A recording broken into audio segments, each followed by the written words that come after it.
thing. We're living in dark ages, but we've been given the light of Islam. And I'll tell you something, one of the most powerful realities of this deen is it never leaves you without guidance, ever. And even if the hour is coming upon you, and in your hand is a fasila, then finish planting it. Look at, even when the hour comes, we have guidance. We know what to do. When the Titanic goes down, and I think it's going down, I could be wrong. I think we hit an iceberg a long time ago. And I'm impressed by how well the ship was built. Because it's for me, it's about like that right now.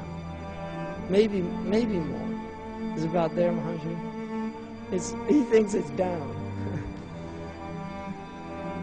As far as I can see, it's coming down, really. Brazil's going under right now. Russia's already there. The water's been over them a long time. They were in the lower, right, cabins. Right? And the Americans are dead set on being the last ones down. They want the band played on. They want to just keep playing on, you know, entertain the world as it's going down.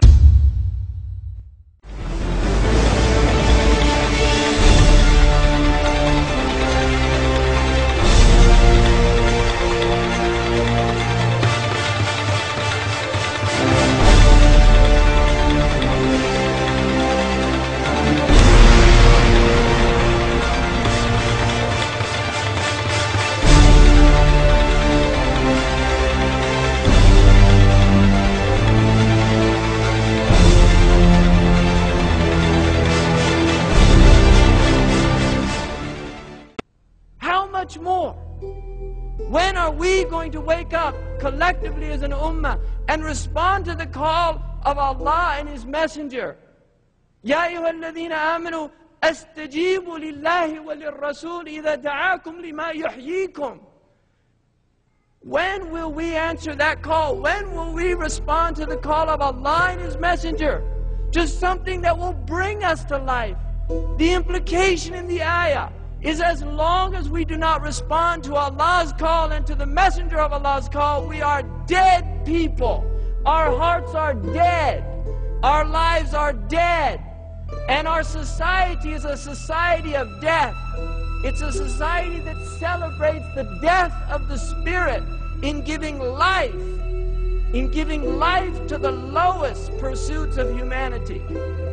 This is the death of the soul, because the soul can only be brought back to life by recognizing why it was created, for what it was created, and then setting out and striving to achieve that goal, recognizing that we will have shortcomings, that we will make mistakes, that those mistakes are part of our humanity, that Allah subhanahu wa ta'ala knows those mistakes because He created us to make mistakes so that we could turn to Him and He could in turn turn to us and forgive us.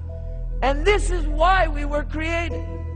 We were created to respond to our ubudiyyah to Allah subhanahu wa ta'ala. And the only way that a slave feels its ubudiyyah, its servanthood to Allah subhanahu wa ta'ala, is in its abject nature.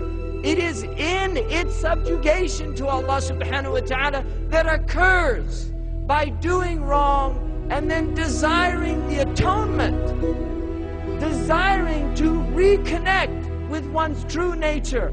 And this is why we were given wudu. What a gift, the gift of wudu. What a gift, the gift of purifying ourselves. What a gift is the gift of prayer, to pray to Allah subhanahu wa ta'ala. What a gift to be able to give munajat. In a recent article in one of these magazines, they mentioned the fact that more Americans are playing than ever before, adults playing children's games, from bongo jumping to flying in their these machines that they make to jump off mountains, and all of these things. This is what they're doing with their life, with the preciousness of life. One time you have, one short life you have to do something great, to be great people. One short span. Why are they doing all of these things? They say to relieve the stress of their lives, their empty, meaningless lives, to taste just for an instant the moment, Just to taste for one instant, to have an adrenaline rush, to feel alive. That's all they're trying to do. They're trying to feel alive because they're dead. They are dead people. And by jumping off a bridge with rubber strings and seeing a cement sidewalk heading right for it, suddenly he feels for one moment that he's actually alive. And he wants to repeat that experience because he wants to feel alive. But that is not the life that the human being was created for. It's not through adrenaline rushes. It's not through the rush of heroin penetrating your brain. It's not through the rush of cocaine snorted. It's not through the rush of jumping out of an airplane skydiving. It's not through the rush of being in an emergency room doing cardiac resuscitation. Those aren't the things that will make you feel alive. The only thing that will make you feel alive is to become a slave of the hayy, to become a slave of the living who never dies. And this is the challenge of the human being. And this is what we have to wake up to. We have to wake up to something. I want to ask a question in here. How many people have a pen and paper here? How many people brought pen and paper?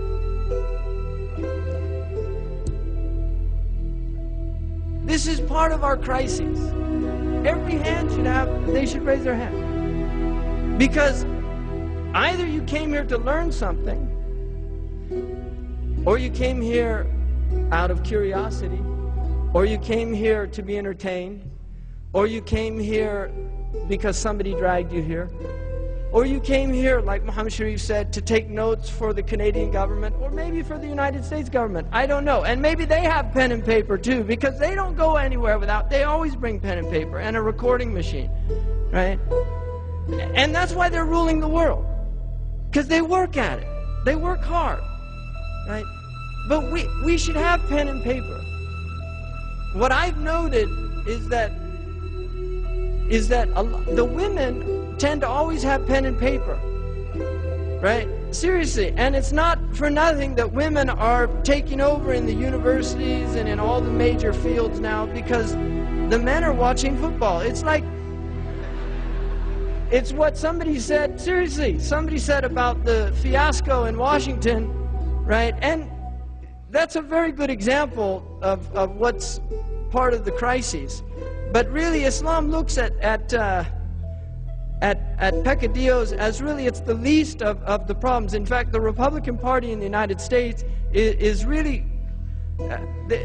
they're contributing more to the destruction, to the moral destruction of the United States, because they serve corporate interests completely and wholeheartedly, and it is the corporation that is destroying families and communities more than any other single factor in the United States, really.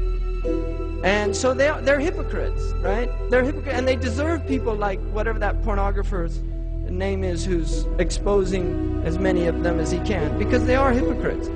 But the point is that we as an ummah need to begin to revive our intellectual tradition, to think, right? To take notes, to go with benefit, not to come and just sit. These people work hard.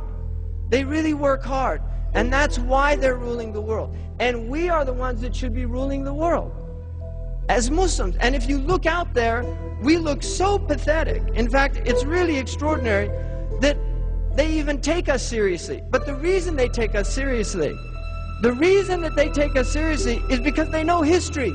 They study history, and they're very worried about conflagrations of Islamic revivalism. This scares them because they read, they say, look at this, examine it. They hire people, they give them grants to do PhDs that end up in Langley in Virginia and other mysterious places that we're not allowed to in this open democratic society to examine what they're talking about, right?